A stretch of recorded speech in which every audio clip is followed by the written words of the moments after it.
तो मूवी के स्टार्ट होते ही हमें बताया जाता है कि आज से तकरीबन 5 साल पहले गॉडजिला और कोंग की बहुत बड़ी फाइट हुई थी, जहां पर गॉडजिला कोंग को हराने के बाद समंदर की गहराइयों में चला गया था और बस उसी दिन के बाद गॉडजिला का कुछ भी पता नहीं चल पाया, किसी ने नहीं देखा उसे। और उसके बाद हमें 5 साल बाद का सीन दिखाया जाता है, जहाँ पर हम एक आइलैंड को देखते हैं जो कि कोंग का घर था असल में। और यहाँ पर हम देखते हैं कि कोंग का साइज अब पहले से काफी बड़ा हो गया है। इसके बाद कोंग सोकर उठता है और पानी में काफी इंजॉय करता है। वहीं पर हम एक छोटी बच्ची को देखते हैं जो कोंग को काफी अच्छी लगती थी। वो दोनों काफी अच्छे फ्रेंड्स भी थे और कोंग उस बच्ची की कोई बात नहीं टालता था, उसकी सारी बातें मानता था। लेकिन ये बच्ची ना तो बोल सकती है और ना ही कुछ सुन सकती है। और यहाँ पर हम कोंग को बहुत ज्यादा अग्रेसिव पाते हैं। कोंग बहुत ज्यादा गुस्से में होता है और वो एक ट्री को उखेड़कर आसमान की तरफ फेंकता है, जिससे एनर्जी वॉल टूट जाती है। और यहाँ पर हम ये जान पाते हैं कि असल में कोंग को इस टाउन के नीचे रखा गया था ताकि गॉडजिला फिर से वहाँ पर ना आ जाए, क्योंकि ये दोनों टाइटन्स एक दूसरे को फील कर सकते हैं, तो कहीं ये दोबारा से न लड़ पड़े। अब क्योंकि कोंग पहले से काफी बड़ा हो गया था साइज में, इसीलिए डिसाइड किया जाता है कि उसे यहाँ से कहीं और शिफ्ट कर दिया जाएगा। इसके बाद हमें एक लड़का दिखाया जाता है जो कि एक कंपनी के लिए काम करता था और वो बेसिकली एक हैकर भी था। और जिस कंपनी में वो काम करता था वो काफी मॉडर्न चीजें बनाया करती थी, लाइक मशीन्स, रोबोट्स एक्सेट्रा। लेकिन उस हैकर को अपनी कंपनी पर थोड़ा बहुत डाउट होता है कि कंपनी कोई ऐसी चीज बना रही है जो नहीं बनानी चाहिए, इसीलिए वो कंपनी का सारा डाटा हैक कर लेता है, जिससे उसे पता चलता है कि ये कंपनी किसी काफी बड़े ऑब्जेक्ट को हांगकांग शिफ्ट कर रही है। लेकिन तभी वहाँ पर अलार्म बजने लगता है और ये गॉडजिला के आने का अलार्म था। देखते ही देखते गॉडजिला समंदर से बाहर निकल आता है। बाहर आते ही वो सब कुछ डिस्ट्रॉय करने लग जाता है। किसी को भी समझ नहीं आ रहा था कि आखिर गॉडजिला सबको क्यों मारता जा रहा है, क्योंकि वो तो एक ऐसा टाइटन है जो इंसानों को सेव करता है, उनकी जान बचाता है। यहाँ पर हम ये जान पाते हैं कि गॉडजिला के पास एक पावर है और वो पावर न्यूक्लियर पावर है। और गॉडजिला अपनी न्यूक्लियर पावर का इस्तेमाल करके पूरी कंपनी को डिस्ट्रॉय कर देता है। इसके बाद ये न्यूज पूरी दुनिया में वायरल हो जाती है कि गॉडजिला आ चुका है, लेकिन इस बार वो चेंज होकर आया है, पहले जैसा नहीं रहा। यानी पहले वो इंसानों को बचाता था, लेकिन अब वो अग्रेसिव है और गुस्से में सबको मारता जा रहा है। कंपनी का ऑनर न्यूज में सबको बता रहा होता है कि हमारी कंपनी एक प्रोजेक्ट पर काम कर रही है। वो बहुत जल्द एक ऐसी डिवाइस बनाने में कामयाब हो जाएंगे कि जिससे गॉडजिला का मुकाबला हो सकता है। इस न्यूज को एक लड़की भी देख लेती है जिसका नाम होता है मेडिसन। लेकिन यहाँ पर मेडिसन इस बात पर एग्री नहीं करती कि गॉडजिला गुस्से में आया है, क्योंकि वो गॉडजिला को बहुत अच्छे से जानती थी। इसीलिए वो इस न्यूज को सिर्फ एक बकवास समझती है, क्योंकि उसका मानना था कि गॉडजिला कभी भी किसी को नुकसान नहीं पहुंचा सकता, बल्कि वो इंसानों की हेल्प करता है, उनकी जान बचाता है। मेडिसन अपने फादर के पास जाकर उन्हें समझाने की कोशिश करती है कि गॉडजिला कभी भी ऐसा नहीं कर सकता और उसके साथ जरूर कुछ न कुछ किया गया है।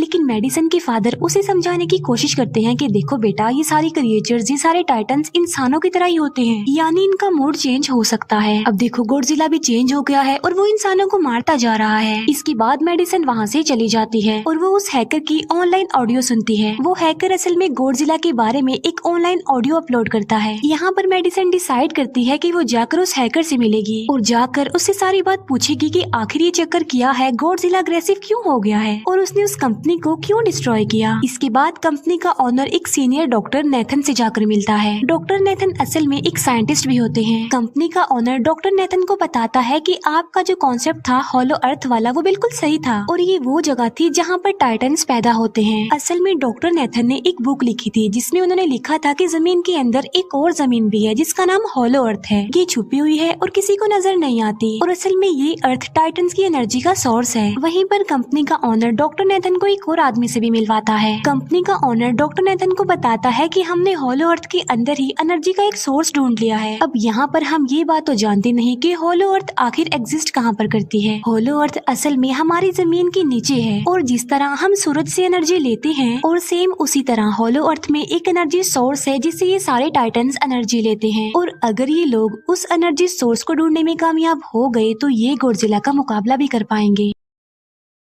डॉक्टर नेथन उनसे पूछता है कि आखिर हम उस हॉलो अर्थ तक जाएंगे कैसे, क्योंकि अब से कुछ साल पहले मेरे भाई ने भी वहाँ पर जाने की कोशिश की थी लेकिन वो नहीं जा पाया और मर गया। यहाँ पर हम ये बात भी जान पाते हैं कि हॉलो अर्थ में ग्रेविटी नहीं होती, इसीलिए वहाँ पर हर चीज हवा में उड़ने लगती है। जिस पर कंपनी का ऑनर डॉक्टर नेथन को कहता है कि आपको इस बारे में फिक्र करने की कोई जरूरत नहीं है, क्योंकि हमारी कंपनी ने एक एंटी ग्रेविटी कार बनाई है जिसकी मदद से हम वहाँ यानी हॉलो अर्थ पर जाएंगे। कंपनी का ऑनर ये भी बताता है कि हर टाइटन्स में एक एबिलिटी होती है जिसकी मदद से हर टाइटन अपने घर को ढूंढ सकता है, इसीलिए हमें एक कॉन्ग की हेल्प लेनी चाहिए। इसके बाद डॉक्टर नेथन अपनी एक फ्रेंड जो कि डॉक्टर भी थी उससे मिलते हैं और ये फीमेल डॉक्टर कॉन्ग की देखभाल भी करती थी। डॉक्टर नेथन उस फीमेल डॉक्टर को समझाने की कोशिश करते हैं कि हमें कॉन्ग को उसके घर पर भेजना चाहिए और उसका घर होलो अर्थ है क्योंकि हम उसे ज्यादा टाइम के लिए यहाँ पर नहीं रख सकते और अगर वो यहाँ से बाहर निकला भी तो गॉडजिला उस पर अटैक कर देगा, इसीलिए कॉन्ग सिर्फ होलो अर्थ में ही सेफ रह सकता है। अब थोड़ी बहस के बाद फाइनली वो फीमेल डॉक्टर भी इस बात के लिए एग्री हो जाती है क्योंकि इसके अलावा उनके पास और कोई ऑप्शन जो नहीं था। फिर ये लोग अपनी पूरी आर्मी के साथ कॉन्ग को होलो अर्थ की तरफ ले जाने लगते हैं। कॉन्ग को ये लोग चेन से बांधकर ले जा रहे थे। कॉन्ग की फ्रेंड यानी वो छोटी बच्ची कॉन्ग से इशारों में बातें करती है। बच्ची बताती है कि कॉन्ग को गुस्सा आ रहा है क्योंकि उसे जंजीरों से बांधा हुआ है। आर्मी का लीडर उस फीमेल डॉक्टर को कहता है कि हम गॉडजिला के रास्ते से नहीं गुजरेंगे और हम किसी दूसरे रास्ते से ही जाएंगे ताकि गॉडजिला को पता न चल पाए, जिस पर वो फीमेल डॉक्टर कहती है कि जी हाँ बिल्कुल हमें ऐसा ही करना चाहिए क्योंकि गॉडजिला और कॉन्ग की काफी पुरानी दुश्मनी है क्योंकि वो दोनों ही खुद को मॉन्स्टर्स का किंग समझते हैं और अगर वो दोनों एक दूसरे के सामने आ जाते हैं तो तबाही मचा देंगे। फिर हम मेडिसन को देखते हैं जो कि अपनी फ्रेंड को लेकर उस हैकर से मिलने जाती है। यहाँ पर वो हैकर उन लोगों को बताता है कि असल में कंपनी एक काफी बड़ी चीज बना रही है और उस चीज को बनाकर हांगकांग शिफ्ट कर दिया जाएगा, लेकिन गॉडजिला को ये बात पसंद नहीं आई, इसीलिए उसने उस कंपनी पर अटैक करके उसे डिस्ट्रॉय कर दिया। फिर हम देखते हैं कि कॉन्ग वाली शिप में अलार्म बजने लगा है। वो बच्ची फीमेल डॉक्टर को बता रही होती है कि गॉडजिला आ रहा है। डॉक्टर नेथन कहता है कि अब क्योंकि गॉडजिला बाहर आ रहा है तो हमें कॉन्ग को भी आजाद कर देना चाहिए, यानी उसकी चेन्स खोल देनी चाहिए ताकि वो गॉडजिला का मुकाबला करके हम सबको बचा ले। और अब फाइनली गॉडजिला बाहर आ जाता है जो एक शिप को डिस्ट्रॉय करते हुए आगे बढ़ रहा था उन लोगों की तरफ। जब कॉन्ग को पता चलता है कि गॉडजिला आ रहा है तो वो जोर से चिल्लाने लगता है, लेकिन उसे तो चेन से बांधा गया था। फिर ये लोग गॉडजिला पर रॉकेट और मिसाइल से अटैक करते हैं जिसका गॉडजिला पर जरा भी असर नहीं होता। जो उन लोगों की प्लेन्स होते हैं गॉडजिला उन्हें भी डिस्ट्रॉय कर देता है और अब गॉडजिला कॉन्ग वाली शिप की तरफ बढ़ रहा था। गॉडजिला उन लोगों की सारी शिप्स को डिस्ट्रॉय कर देता है और यहाँ पर गॉडजिला उनके शिप को पलट देता है जिससे कॉन्ग और बाकी लोग समंदर में डूबने लगते हैं। फिर वो लोग कॉन्ग की चेन्स को खोल देते हैं ताकि कॉन्ग गॉडजिला का मुकाबला करके उन सबको बचाए। फिर गॉडजिला और कॉन्ग की ग्रेट वॉर होती है जिससे कॉन्ग गॉडजिला को समंदर में काफी नीचे फेंक देता है। फिर वो पलटी हुई शिप को सीधा करता है ताकि सब लोगों की जान बच सके, लेकिन गॉडजिला एक बार फिर से उठता है और वो उस शिप की तरफ जा रहा था जिसमें वो बच्ची थी। और यहाँ पर कॉन्ग एक शिप से दूसरी शिप पर जंप करके फाइनली उस शिप तक पहुँच जाता है जहाँ पर गॉडजिला आ रहा था। यहाँ पर कॉन्ग गॉडजिला को एक जोरदार पंच मारता है। फाइट बैक करते हुए गॉडजिला भी कॉन्ग को मारता है जिससे कॉन्ग नीचे गिर जाता है। कॉन्ग एक बार उठकर फिर से गॉडजिला को मारता है और गॉडजिला जाकर समंदर में गिरता है। इस बात से गॉडजिला को काफी गुस्सा आ जाता है और यहाँ पर वो अपनी पावर यानी न्यूक्लियर पावर का इस्तेमाल करता है। ये देखकर कॉन्ग जल्दी से अपनी जान बचाने के लिए पानी में कूद जाता है। गॉडजिला की जो न्यूक्लियर पावर की लाइट होती है वो हर जगह फैल जाती है। सब लोग उसे देखकर काफी हैरान रह जाते हैं और यहाँ पर हमें अंदाजा हो जाता है कि गॉडजिला कितना ज्यादा पावरफुल है। फिर समंदर के अंदर ही उन दोनों के बीच फाइट होने लगती है। गॉडजिला तो पानी में सांस ले सकता था, लेकिन कॉन्ग जो कि इंसानों की तरह था वो पानी में सांस नहीं ले सकता था, इसीलिए कॉन्ग हारता हुआ नजर आ रहा था।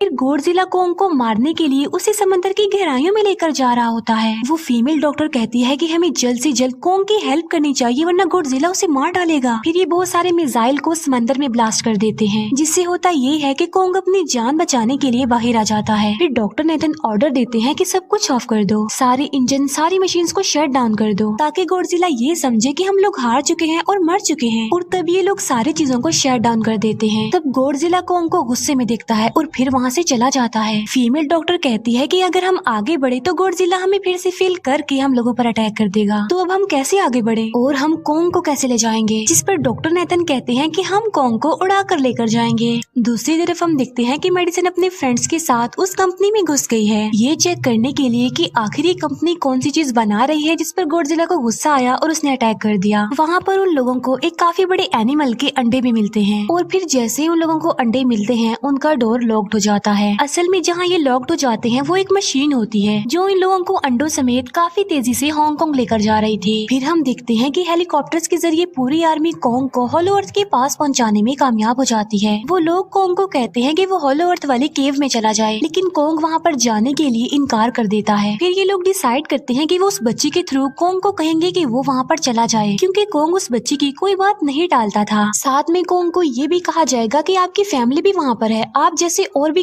क्रिएचर्स हैं वहाँ पर। और यहाँ पर कोंग उस केव में जाने के लिए एग्री हो जाता है और यहाँ पर कोंग उस होलो अर्थ वाली केव में चला जाता है और ये लोग भी अपनी एंटी ग्रेविटी कार की मदद से कोंग के पीछे पीछे जाते हैं। होलो अर्थ एक अलग तरह की ही दुनिया थी। अब क्योंकि उन लोगों के पास एंटी ग्रेविटी कार्स थी इसीलिए उनकी जान बच जाती है। और होलो अर्थ में अलग अलग तरह के मॉन्स्टर्स भी थे और तभी एक फ्लाइंग मॉन्स्टर उनकी एंटी ग्रेविटी कार पर अटैक कर देता है। वो मॉन्स्टर उस बच्ची पर भी अटैक करने वाला होता है लेकिन कोंग उस मॉन्स्टर को पकड़ लेता है और उसे मार डालता है और बाद में उस मॉन्स्टर का सर ही धड़ से अलग कर देता है। इसके बाद कोंग तेजी से आगे बढ़ने लगता है जबकि बाकी सब भी कोंग के पीछे पीछे जाते हैं। अब होलो अर्थ पर ग्रेविटी ना होने की वजह से वहाँ के सारे पत्थर हवा में उड़ रहे होते हैं। मेडिसन और उसके फ्रेंड्स हांगकांग पहुँच जाते हैं और यहाँ पर उन लोगों को उस कंपनी के सीक्रेट वेपन के बारे में पता चल जाता है। गॉडजिला को मारने के लिए इस कंपनी ने एक और गॉडजिला बनाया है और इस नए गॉडजिला का नाम होता है मेगा गॉडजिला। और इस मेगा गॉडजिला को कंट्रोल करने वाला वो आदमी होता है जिसे उस कंपनी के ऑनर ने डॉक्टर नेथन से मिलवाया था। मेगा गॉडजिला की पावर्स को चेक करने के लिए वहाँ पर एक स्कल क्रॉलर को छोड़ दिया जाता है। मेगा गॉडजिला यहाँ पर अपनी पावर्स का इस्तेमाल करके स्कल क्रॉलर को मार डालता है लेकिन यहाँ पर एक गड़बड़ हो जाती है और वो ये कि उन्हें मेगा गॉडजिला को चलाने के लिए और ज्यादा पावर चाहिए थी और वो पावर सिर्फ और सिर्फ होलो अर्थ में थी। और यही वजह थी कि कंपनी का ऑनर उस एनर्जी सोर्स उस पावर को ढूंढ रहा था ताकि वो मेगा गॉडजिला को दोबारा से जिंदा कर सके। इसके बाद हम देखते हैं कि मेगा गॉडजिला एक्टिवेट हो गया है। मेगा गॉडजिला के जिंदा होते ही गॉडजिला उसे फील कर लेता है और इसीलिए वो हांगकांग जहाँ पर वो मेगा गॉडजिला था उसी तरफ बढ़ने लगता है। होलो अर्थ दिखने में काफी खूबसूरत थी और होलो अर्थ में जो एनर्जी सोर्स था वो एक पहाड़ में था। कोंग उस पहाड़ की तरफ जाता है और उसके डोर को ओपन कर देता है और जोर से धाड़ता है। कोंग को वहाँ पर एक वेपन मिल जाता है जो कि एक एक्स थी और ये एक्स कोई नॉर्मल एक्स नहीं होती बल्कि ये गॉडजिला की बॉडी से बनाई गई होती है जो कि बहुत पावरफुल होती है। कोंग उस एक्स को लेकर एक जगह पर बैठ जाता है बिल्कुल किंग की तरह। गॉडजिला जो कि हांगकांग पहुंच गया था और अब वो मेगा गॉडजिला की तरफ बढ़ रहा था जिससे सब लोग अपनी जान बचाने के लिए इधर उधर भागने लगते हैं। दूसरी तरफ कोंग को एनर्जी सोर्स भी मिल जाती है और यहाँ पर उसे ये भी पता चलता है कि एनर्जी सोर्स उसकी एक्स को भी चार्ज कर सकता है क्योंकि उसकी एक्स चार्ज होने के बाद ही चल सकती है और चार्ज होने के बाद वो और ज्यादा पावरफुल हो जाती है। गॉडजिला को ये बात भी पता चल जाती है कि होलो अर्थ में कोई आया है जिससे गॉडजिला अपनी न्यूक्लियर पावर जमीन पर मारता है जिससे वो न्यूक्लियर पावर जमीन को फाड़ती हुई कोंग के पास पहुँच जाती है।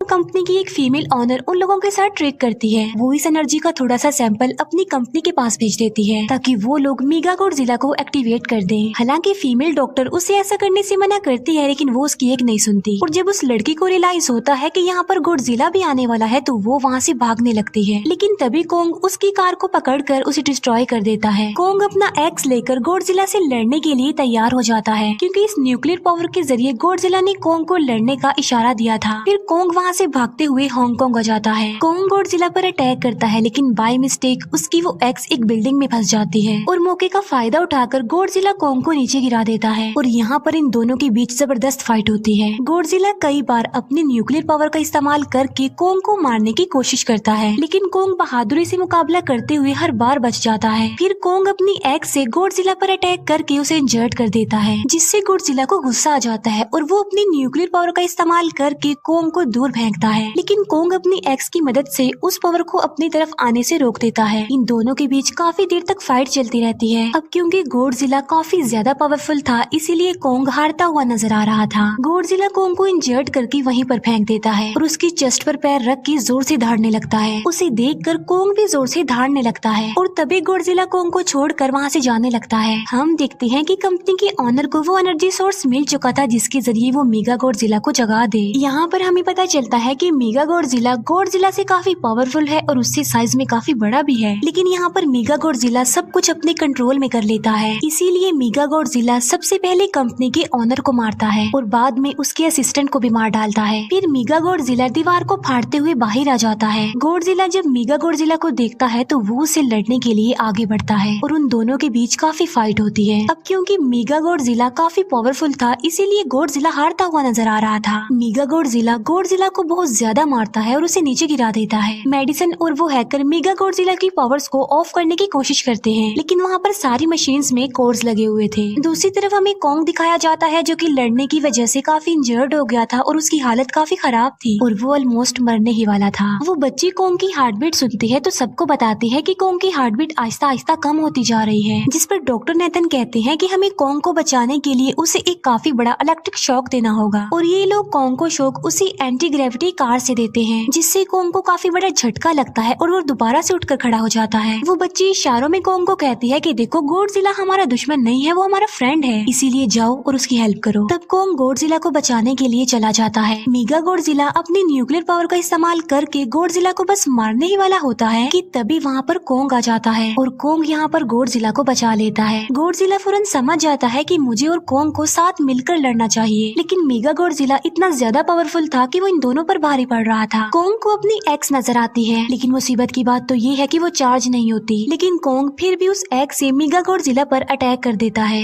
लेकिन मेगा गॉडजिला कॉन्ग को मारता है और वो कॉन्ग को बस मारने ही वाला होता है कि तभी कॉन्ग उसे ऐसा करने से रोक लेता है। अब क्योंकि मेडिसन और उस हैकर से वो मशीन बंद नहीं हो रही थी जिससे मेगा गॉडजिला की पावर्स को कम किया जाए, इसीलिए वो गुस्से में आकर उस मशीन पर पानी डाल देते हैं, जिससे मेगा गॉडजिला थोड़ी देर के लिए ऑफ हो जाता है और इसी बात का फायदा उठाकर गॉडजिला अपनी न्यूक्लियर पावर के जरिए कॉन्ग के उस एक्स को चार्ज कर देता है और अब कॉन्ग के पास पावर आ चुकी थी, इसीलिए वो मेगा गॉडजिला को तबाह बर्बाद करके रख देता है। उसके हाथ पैर तोड़ देता है और उसके सारे बॉडी के पार्ट्स अलग अलग कर देता है और लास्ट में वो मेगा गॉडजिला का सर भी उखेड़ कर फेंक देता है। अब क्योंकि मेगा गॉडजिला मर चुका था तो सब कुछ नॉर्मल हो जाता है, लेकिन तभी गॉडजिला फिर से खड़ा हो जाता है और कॉन्ग भी अपनी एक्स लेकर गॉडजिला से लड़ने के लिए तैयार हो जाता है। अब क्योंकि उन दोनों ने एक दूसरे की हेल्प की थी इसीलिए वो नहीं लड़ते। गॉडजिला वापस समंदर में चला जाता है जहाँ से वो आया था और जबकि कॉन्ग अब हमेशा के लिए होलो अर्थ में चला गया है और कॉन्ग उस छोटी बच्ची को भी अपने साथ वहाँ पर ले गया है और इसी के साथ ही इस मूवी का यहीं पर एंड हो जाता है।